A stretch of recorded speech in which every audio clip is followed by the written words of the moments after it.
성부와 성자와 성령의 이름으로 아멘. 슬기로운 성경 통도 오늘은 10장을 읽을 차례입니다. 9장까지 예수님은 산에서 내려오신 다음에 나병 환자, 백인 대장의 병든 종, 베드로의 장모, 병든 장모를 고치시고 세리들과 음식을 드시면서 새 것과 헌 것에 대하여 말씀하시죠. 또 야이로의 딸을 살리시고 하혈하는 부인을 고치시고 눈먼 두 사람과 또 말 못하는 이를 고치시는 이 병자들을 치유하는 그런 모습을 보여주십니다. 10장은 12사도들에 관한 이야기입니다. 그들을 부르시고 파견하시고 또 여러 가지 지시하시는 말씀들입니다. 마태복음 10장 12사도를 뽑으시다. 예수님께서 12제자를 가까이 부르시고 그들에게 더러운 영들에 대한 권한을 주시어 그것들을 쫓아내고 병자와 허약한 이들을 모두 고쳐주게 하셨다. 12사도의 이름은 이러하다. 베드로라고 하는 시몬을 비롯하여 그의 동생 안드레아, 제베데의 아들 야고보와 그의 동생 요한, 필립보와 바르톨로메오, 토마스와 세리 마테오, 알페오의 아들 야고보와 타데오, 열혈당원 시몬, 그리고 예수님을 팔아넘긴 유다 이스가리옷이다. 12사도를 파견하시다. 예수님께서 이 12사도 사람을 보내시며 이렇게 분부하셨다. 다른 민족들에게 가는 길로 가지 말고 사마리아인들의 고을에도 들어가지 마라. 이스라엘 집안의 길 잃은 양들에게 가라. 가서 하늘나라가 가까이 왔다 하고 선포하여라. 앓는 이들을 고쳐주고 죽은 이들을 일으켜주어라. 나병 환자들을 깨끗하게 해주고 마귀들을 쫓아내어라. 너희가 거저받았으니 거저주어라. 전대 금도 은도 구리돈도 지니지 마라. 여행 보따리도 여벌 옷도 신발도 지팡이도 지니지 마라. 일꾼이 자기 먹을 것을 받는 것은 당연하다. 어떤 고을이나 마을에 들어가거든 그곳에서 마땅한 사람을 찾아내어 떠날 때까지 거기에 머물러라. 집에 들어가면 그 집에 평화를 빈다고 인사하여라. 그 집이 평화를 누리기에 마땅하면 너희의 평화가 그 집에 내리고 마땅하지 않으면 그 평화가 너희에게 돌아올 것이다. 누구든지 너희를 받아들이지 않고 너희 말도 듣지 않거든 그 집이나 그 고을을 떠날 때 너희 발의 먼지를 털어버려라. 내가 진실로 너희에게 말한다. 심판날에는 소돔과 고모라 땅이 그 고을보다 견디기 쉬울 것이다. 이런 말씀하셨습니다. 박해를 각오하여라. 나는 이제 양들을 이리떼 가운데로 보내는 것처럼 너희를 보낸다. 그러므로 뱀처럼 슬기롭고 비둘기처럼 순박하게 되어라. 사람들을 조심하여라. 그들이 너희를 의회에 넘기고 회당에서 채찍질할 것이다. 또 너희는 나 때문에 총독들과 임금들 앞에 끌려가 그들과 다른 민족들에게 증언할 것이다. 사람들이 너희를 넘길 때 무엇을 말할까? 어떻게 말할까? 무엇을 말할까? 걱정하지 마라. 너희가 무엇을 말해야 할지 그때 너희에게 일러주실 것이다. 사실 말하는 이는 너희가 아니라 너희 안에서 말씀하시는 아버지의 영이시다. 형제가 형제를 넘겨 죽게 하고 아버지가 자식을 그렇게 하며 자식들도 부모를 거슬러 일어나 죽게 할 것이다. 그리고 너희는 내 이름 때문에 모든 사람에게 미움을 받을 것이다. 그러나 끝까지 견디는 이는 구원을 받을 것이다. 어떤 고을에서 너희를 박해하거든 다른 고을로 피하여라. 내가 진실로 너희에게 말한다. 너희가 이스라엘의 고을들을 다 돌기 전에 사람의 아들이 올 것이다. 제자는 스승보다 높지 않고 종은 주인보다 높지 않다. 제자가 스승처럼 되고 종이 주인처럼 되는 것으로 충분하다. 사람들이 집주인을 베엘제불이라고 불렀다면 그 집 식구들에게야 얼마나 더 심하게 하겠느냐. 예수님을 따르는 제자들에게 편안하고 안락한 삶이 아니라 이렇게 박해가 주어진다는 것이 미스테리이기도 하죠. 그렇지만 하느님의 일은 그렇습니다.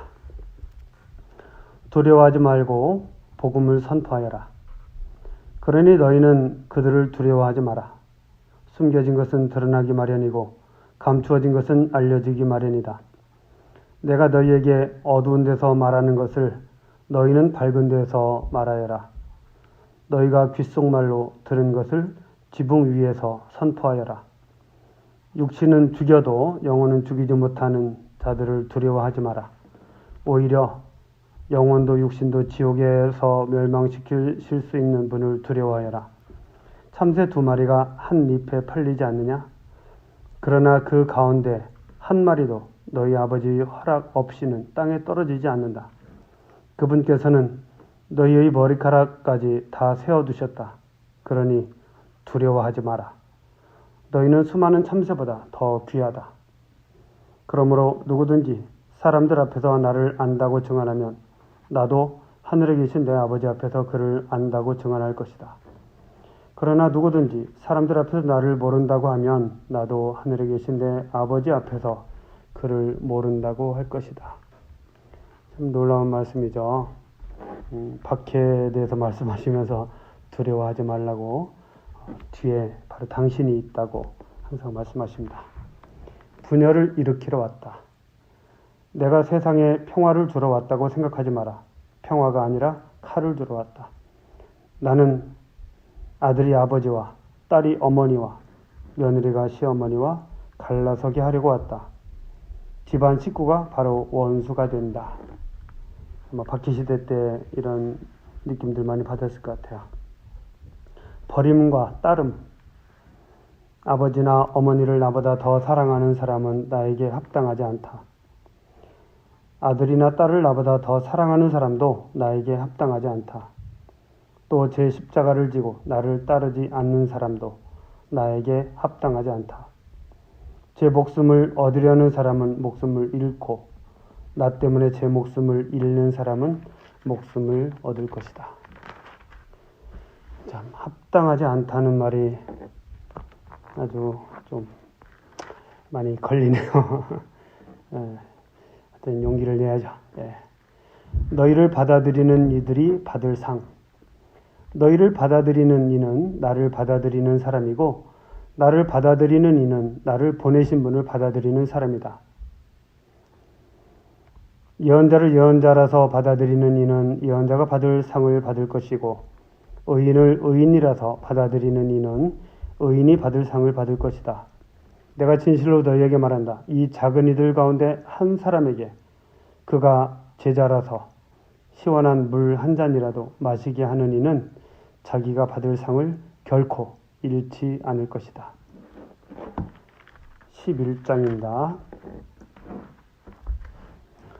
11장은 세례자 요한에 대하여 말씀하시면서 슬기롭다는 것은 아버지의 선하신 뜻을 아는 것이라고 말씀하십니다. 예수님께서는 12제자에게 다 지시하시고 나서 유다인들의 여러 고을에서 가르치시고 복음을 선포하시려고 그곳에서 떠나가셨다. 세례자 요한의 질문에 답변하시다. 그런데 요한이 그리스도께서 하신 일을 감옥에서 전해 듣고 제자들을 보내어 오실 분이 선생님이십니까? 아니면 저희가 다른 분을 기다려야 합니까? 하고 물었다. 예수님께서 그들에게 대답하셨다. 요한에게 가서 너희가 보고 듣는 것을 전하여라. 눈먼 이들이 보고 다리 저는 이들이 제대로 걸으며 나병 환자들이 깨끗해지고 귀먹은 이들이 들으며 죽은 이들이 되살아나고 가난한 이들이 복음을 듣는다. 나에게 의심을 품지 않는 이는 행복하다. 예수님이 답변이시죠. 세례자 요한에 관하여 말씀하시다. 그들이 떠나가자 예수님께서 요한을 두고 군중에게 말씀하기 시작하셨다. 너희는 무엇을 구경하러 광야에 나갔더냐? 바람에 흔들리는 갈대냐? 아니라면 무엇을 보러 나갔더냐? 고운 옷을 입은 사람이냐? 고운 옷을 걸친 자들은 왕궁에 있다. 아니라면 무엇을 보러 나갔더냐? 예언자냐? 그렇다. 내가 너희에게 말한다. 예언자보다 더 중요한 인물이다. 그는 성경에 이렇게 기록되어 있는 사람이다. 보라, 내가 내 앞에 나의 사자를 보낸다. 그가 내 앞에서 너희 길을 닦아 놓으리라. 내가 진실로 너희에게 말한다. 여자에게서 태어난 이들 가운데 세례자 요한보다 더 큰 인물은 나오지 않았다. 그러나 하늘나라에서는 가장 작은 이라도 그보다 더 크다. 세례자 요한 때부터 지금까지 하늘나라는 폭행을 당하고 있다. 폭력을 쓰는 자들이 하늘나라를 빼앗으려고 한다. 모든 예언서와 율법은 요한에 이르기까지 예언하였다. 너희가 그것을 받아들이고자 한다면 요한이 바로 오기로 되어 있는 엘리야다. 귀 있는 사람은 들으라. 이 세대를 무엇에 비기랴? 장터에 앉아 서로 부르며 이렇게 말하는 아이들과 같다. 우리가 피리를 불어주어도 너희는 춤추지 않고 우리가 곡을 하여도 너희는 가슴을 치지 않았다. 사실 요한이 와서 먹지도 않고 마시지도 않자 저자는 마귀가 들렸다 하고 말한다. 그런데 사람의 아들이 와서 먹고 마시자 보라, 저자는 먹보요 술꾼이며 세리와 죄인들이 친구다 하고 말한다. 그러나 지혜가 옳다는 것은 그 지혜가 이룬 일로 드러난다. 예수님이 뭘 하셔도 어떻게 하셔도 방해하는 사람들은 반대로 이야기를 하죠. 우리 사회에도 그런 사람들이 많이 있죠. 회개하지 않는 고울들. 그때 예수님께서 당신이 기적을 가장 많이 일으키신 고울들을 꾸짖기 시작하셨다. 그들이 회개하지 않았기 때문이다. 불행하여라 너 코라지나, 불행하여라 너 벳사이다야, 너에게 일어난 기적들이 티로와 시돈에서 일어났더라면 그들은 벌써 자루옷을 입고 죄를 뒤집어 쓰고 회개하였을 것이다. 그러니 내가 너희에게 말한다. 심판날에는 티로와 시돈이 너희보다 견디기 쉬울 것이다. 그리고 너 카파르나움아, 내가 하늘까지 오를성 싶으냐? 저승까지 떨어질 것이다. 너에게 일어난 기적이 소돔에서 일어났더라면 그 고울은 오늘까지 남아있을 것이다. 그러니 내가 너희에게 말한다. 심판날에는 소돔 땅이 너보다 견디기 쉬울 것이다.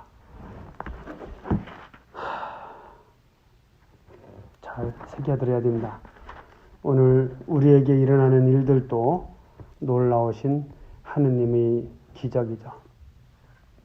하느님 아버지와 아들. 그때 예수님께서 이렇게 말씀하셨다. 아버지, 하늘과 땅의 주님, 지혜롭다는 자들과 슬기롭지 않은 자들에게는 이것을 감추시고 철부지들에게는 드러내 보이시니 아버지께 감사드립니다. 그렇습니다. 아버지의 선하신 뜻이 이렇게 이루어졌습니다. 나의 아버지께서는 모든 것을 나에게 넘겨주셨다. 그래서 아버지 외에는 아무도 아들을 알지 못한다. 또 아들 외에는, 그리고 그가 아버지를 드러내 보여주려는 사람 외에는 아무도 아버지를 알지 못한다. 우리는 아버지를 아는 사람들이다. 내 멍에를 메어라. 고생하며 무거운 짐을 진 너희는 모두 나에게 오너라. 내가 너희에게 안식을 주겠다. 나는 마음이 온유하고 겸손하니 내 멍에를 메고 나에게 배워라. 그러면 너희가 안식을 얻을 것이다. 정녕 내 멍에는 편하고 내 짐은 가볍다. 성경을 읽다 보면 예수님께서 야단치시는 부분도 나오고 불편한 일들도 나오는데 그런 것들을 대할 때도 사실 우리는 마음이 아주 편안해지죠. 그것은 예수님께서 좋은 그런 그 구세주로서 우리에게 오셨기 때문에 그렇습니다. 그래서 멍에라는 이 무거운 짐, 소나 말이 끓을 때 멍에를 채우고 거기에 뒤에 마차를 매는데 쟁기나 마차를 매죠. 그러면 그게 무거운 짐이지만 예수님께서 우리에게 주시는 것들은 다 가벼운 것이고 편하고 가볍다. 그리고 그분께서 특히 같이 해주신다 하는 것을 우리가 알고 의지할 수 있어서 좋습니다. 오늘은 여기까지 하겠습니다. 성부와 성자와 성령의 이름으로 아멘.